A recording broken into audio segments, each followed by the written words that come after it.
Well, anyway, thanks everybody for coming to honor my dad.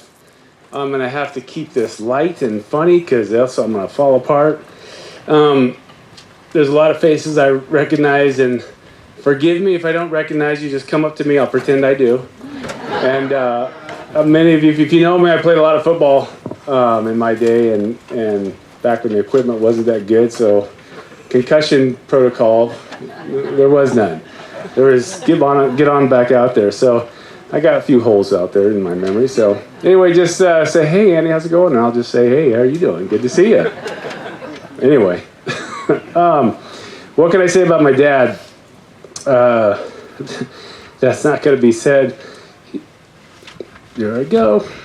I'm going to just, growing up was, for me, was normal. And when I left home, it wasn't. I was just like, my dad could do pretty much everything. And I've heard the stories with, kids always think, well, your dad's he's Superman. He can do anything, and he can do, whatever. And then when you grow old, you're like, oh, my dad can't do all those things. Wasn't the case with me. My dad could do all those things, and I never really, Troy and Casey got more of his side of the talent and the skills and everything. Mine was more sports, and even though I couldn't do those things, he tried to teach me and tried to, I don't know how many times I changed brakes or rebuilt the transmission with him. I walked up to the house and I already forgot what he said. So it just wasn't my thing. But anyway, all those things were just real special to me growing up. I was just enamored by him, all the things that he could do, and just building roads and welding and tearing down cats and engines and rebuilding them, and just all those things that many of you have worked with him or done things with him. And I was just enamored. And when I got older, it never ended. I always call him. I called him till the day he passed on, until I couldn't talk to him anymore. But I just want to share one story. I was coming home from college one year and had my Ford Blue Courier. Shannon, you remember that one? The sweet ride. And I was coming halfway down, and it was dark, and the lights were flickering, and they went out. And I'm like, holy crap. And thankfully, there was a rest area nearby, so I pulled in, called Dad, and I expected him to come get me. And I said, I can't drive home. So he said, well, what do you got in the car? And I said, well, the fuse is blown. I don't have any more fuses. So he said, well, what else you got? So I was going through stuff, and I said, well, I got some gum, and I don't know why I said that. He goes, well, what kind of gum? Is it juicy fruit? And he goes, yeah. And I looked at the wrapper, and I told him, is it the metallic wrapper? I said, yeah.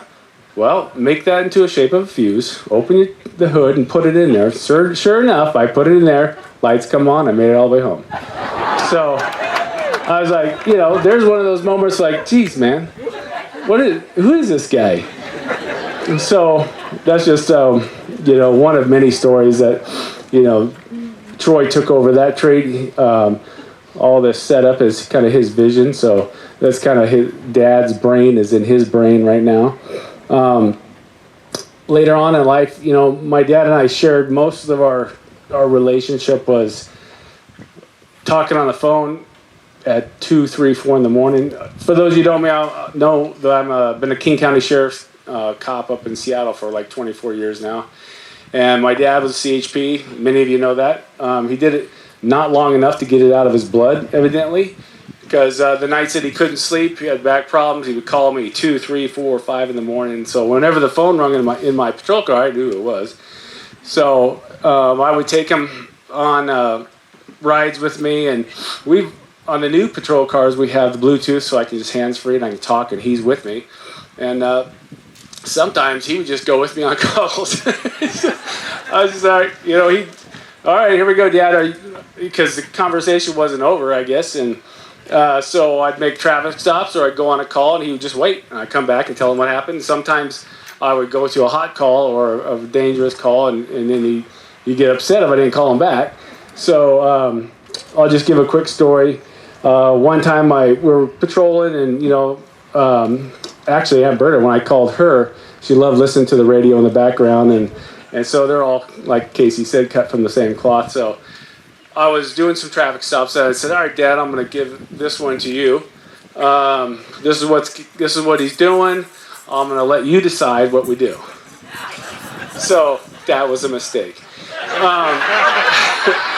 So I go up. This guy had a couple of violations. I go up into him. Had a great excuse. I mean, legit excuse, and I've heard them all. And I'm like, "Oh, he's a super nice guy. Apologize. I'm so sorry, officer." And the whole thing, and I'm like, "All right, I'm pretty lenient." But I'm thinking, well, Dad's still on the phone. I'm going to go back. "Hey, Dad, so this is what I got. Super nice guy. I think we should give him a break because, he apologized. He's very respectful of law enforcement." And Dad's like, "Well, it's my decision, so." And I said, you want me to give me a ticket?" And he's, "Yep, give him a ticket." So I'm just like, what? And so I walk back up, and I'm walking slowly up, and I feel like I'm 12 years old. And I'm just like, "Hey, no way I'm telling this guy my dad told you to give the ticket." So I just basically change it to where, well, it's my supervisor. "I'm sorry, sir, my supervisor." There's nothing I can do about it. If you want to talk to him, I don't know if that's possible, but that's it. And so I give him a ticket, and I walk back, and I just thought to myself, that's the last time I'm having Dad do anything with me. He's not going to make any decisions because it was terrible. But I don't know, later, he must have not have been very lenient or something, because it's very hardcore anyway.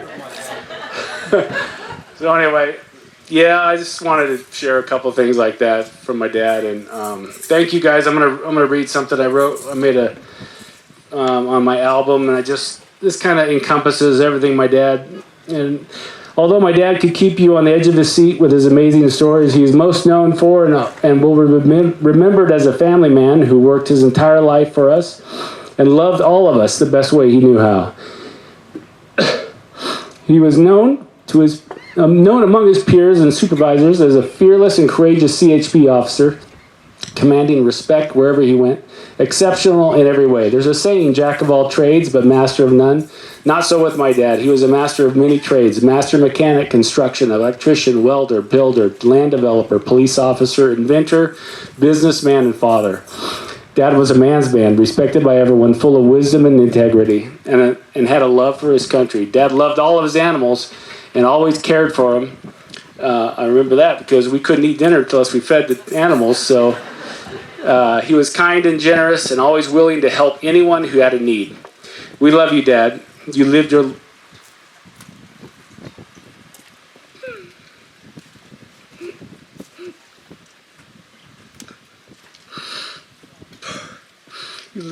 life well, and we'll see you again.